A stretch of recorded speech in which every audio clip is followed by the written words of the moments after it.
हर साल हज़ारों स्टूडेंट्स का सपना होता है जेएनयू, बीएचयू जैसी यूनिवर्सिटी से मास्टर्स करने का। एंड वो लोग बिना प्रोसेस जाने की सिलेक्शन प्रोसेस क्या होता है उसको बिना जाने ही अपनी प्रिपरेशन शुरू कर देते हैं। उन्हें ये नहीं पता कि एलिजिबिलिटी क्या है एंड कौन कौन सी यूनिवर्सिटी सीयूईटी के स्कोर्स को एक्सेप्ट करती है या फिर वो खुद का एंट्रेंस कंडक्ट कराती है।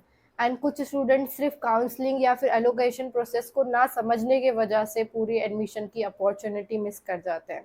सो इस वीडियो में मैं कंप्लीट सीयूईटी पीजी के स्कोर के थ्रू एडमिशन प्रोसेस को डिटेल में and step by step manner में समझाऊंगी आपको। एंड स्टार्ट करने से पहले जो भी स्टूडेंट्स इस चैनल पे न्यू हैं उनके लिए एक छोटा सा इंट्रोडक्शन।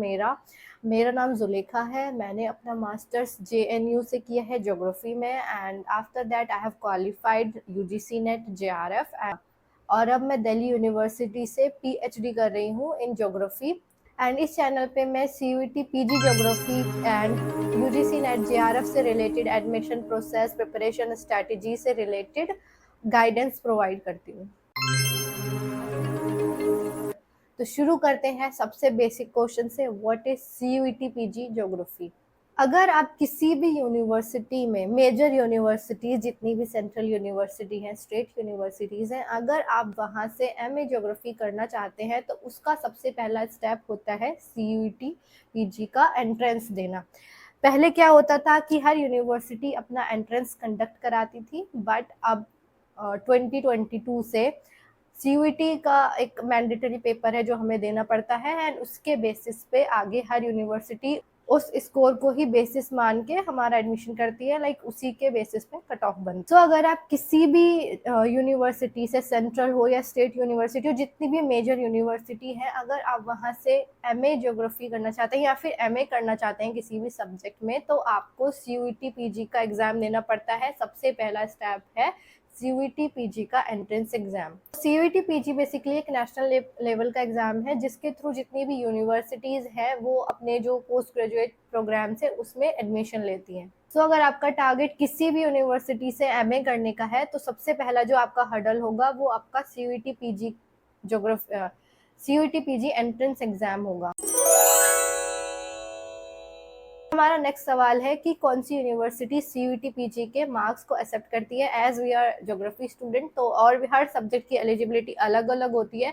अगर हम ज्योग्राफी की बात करें तो दिल्ली यूनिवर्सिटी, जेएनयू, बीएचयू, ये सारी यूनिवर्सिटीज़ हैं जो सीयूईटी पीजी के मार्क्स एक्सेप्ट करती है। बट जो जामिया मिलिया इस्लामिया है वो ज्योग्राफी में स्पेसिफिकली सीयूईटी पीजी के मार्क्स एक्सेप्ट नहीं करती है, अभी भी वो अपना खुद का एंट्रेंस एग्जाम कराती है। तो ये सारी चीज़ें आप सीयूईटी की वेबसाइट पे जाके चेक कर सकते हैं कि कौन सी यूनिवर्सिटी उसके अंदर लाइक उसके मार्क्स एक्सेप्ट कर रही है और कौन से नहीं कर रही है अपने सब्जेक्ट के अकॉर्डिंग। सो बेसिकली यही इस एग्जाम की सबसे बड़ी एडवांटेज है कि आप किसी एक पर्टिकुलर यूनिवर्सिटी के लिए नहीं तैयारी कर रहे हैं, आप एक एग्जाम के लिए तैयारी कर रहे हैं जिसके थ्रू आप मल्टीपल यूनिवर्सिटीज को टारगेट कर रहे हैं। सो अब हम बात करते हैं एलिजिबिलिटी की। ये सबसे कॉमन क्वेश्चन होता है कि कौन कौन एलिजिबल है इस एग्जाम के लिए। तो जनरली जो स्टूडेंट्स बैचलर्स कंप्लीट कर चुके हैं या फिर उस रिस्पेक्टेड सब्जेक्ट के अभी फाइनल ईयर में है, बैचलर्स के फाइनल ईयर में, सो वो स्टूडेंट इसके लिए एलिजिबल होते हैं। और अगर हम मार्क्स की बात करें तो बैचलर्स में यूजुअली 50 to 55% इसकी एलिजिबिलिटी रहती है, डिफरेंट कैटेगरीज के हिसाब से, डिफरेंट यूनिवर्सिटीज के हिसाब से।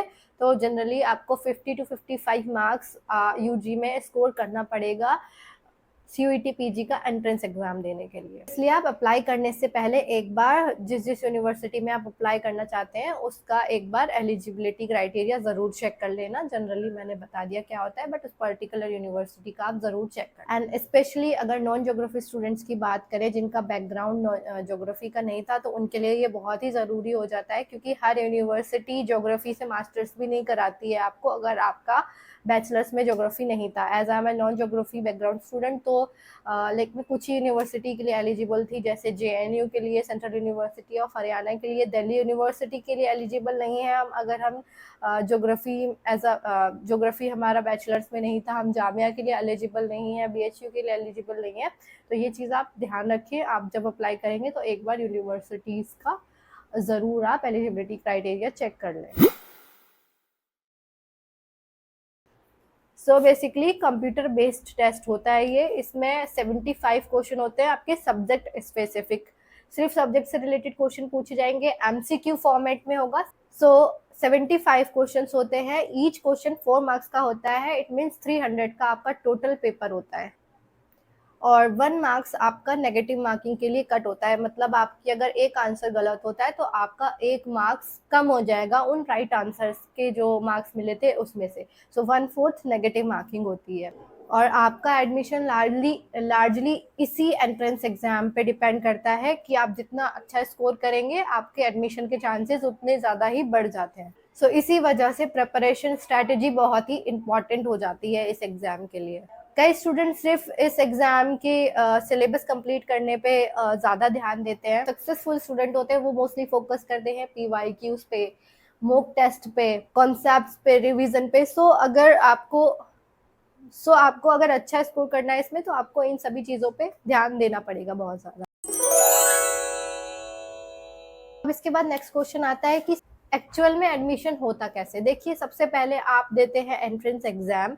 ये जो पार्ट है ये सबसे इम्पॉर्टेंट है, जिसको मोस्ट ऑफ द स्टूडेंट ठीक से नहीं समझ पाते हैं। उनको लगता है कि CUET का एग्जाम दे दिया, अब उसी से हमारा एडमिशन हो जाएगा हर जगह। ऐसा नहीं होता। सबसे पहले आपको ये CUET PG का एंट्रेंस देना पड़ता है, उसके बाद उसके मार्क्स रिलीज होते हैं, स्कोर कार्ड रिलीज होता है। फिर उसके बाद हर यूनिवर्सिटी अलग अलग अपने एप्लीकेशन फॉर्म्स रिलीज करती है, फिर उसमें हमें वो फॉर्म फिल करना होता है। फिर उस हर यूनिवर्सिटी की अपनी अलग से मेरिट लिस्ट रिलीज होती है, फिर हम उस पर्टिकुलर यूनिवर्सिटी में एडमिशन हमारा होता है। लाइक हमारा इस बेसिस पे अगर हमने 4 यूनिवर्सिटी पे में एडमिशन के लिए अप्लाई किया है तो मे बी तो ऐसा भी हो सकता है कि उन चारों यूनिवर्सिटी में हमारा एडमिशन हो जाए, फिर हमें उसमें से चूज करनी पड़ेगी कि हमें किस में मास्टर्स करना है। सो बेसिकली हर यूनिवर्सिटी का अलग अलग एप्लीकेशन फॉर्म हमें भरना पड़ता है। फिर उसके बाद अप्लाई करने के बाद उसमें हमारे सीट हमें फ्रीज करनी पड़ती है जिस भी यूनिवर्सिटी में हमें एडमिशन लेना है। उसके बाद फिजिकल वेरिफिकेशन होता है, लाइक डॉक्यूमेंट वेरिफिकेशन होता है। फाइनली हमारा तब उसके बाद एडमिशन होता है उस यूनिवर्सिटी में जाके। सो ये पूरा प्रोसेस है, इसके थ्रू एडमिशन होता है। सो ये पूरी जानकारी हो गई कि CUET PG एक्चुअली में है क्या, कैसे तैयारी करनी है। और इससे पहले मैं एक मंथली स्ट्रैटेजी प्लान भी रिलीज कर चुकी हूँ, जो ऑलरेडी मैं बुक लिस्ट की वीडियो पहले अपलोड कर चुकी हूँ अपने चैनल पे, और क्या सेफ स्कोर है ये सब चीज़ें से रिलेटेड ऑलरेडी वीडियोस भी बना चुकी हूँ। बट अगर वो आपको नहीं मिल पा रही है किसी वजह से, तो मैं फर्दर अभी और भी सारी रिलेटेड वीडियोस अपलोड करूँगी सून इस चैनल पे। तो आप मेक श्योर कि इस चैनल को सब्सक्राइब कर लीजिए, सो दैट आने वाली जो वीडियोस है उनके नोटिफिकेशन आपको मिले। इस वीडियो में सारी एक ओवरऑल इन्फॉर्मेशन दे दी थी कि कैसे जो एडमिशन होते हैं CUET PG के थ्रू, कैसे एडमिशन होते हैं यूनिवर्सिटीज़ में, बाकी कैसे प्रिपरेशन करना है, क्या करना है, ये सारी चीज़ें हम फर्दर वीडियोज़ में आपको बताते रहेंगे। तो थैंक यू सो मच, मिलते हैं नेक्स्ट वीडियो में। एंड इस वीडियो को ज़रूर शेयर कीजिए अपने फ्रेंड्स के साथ जो भी CUET की तैयारी कर रहा है फॉर द नेक्स्ट ईयर।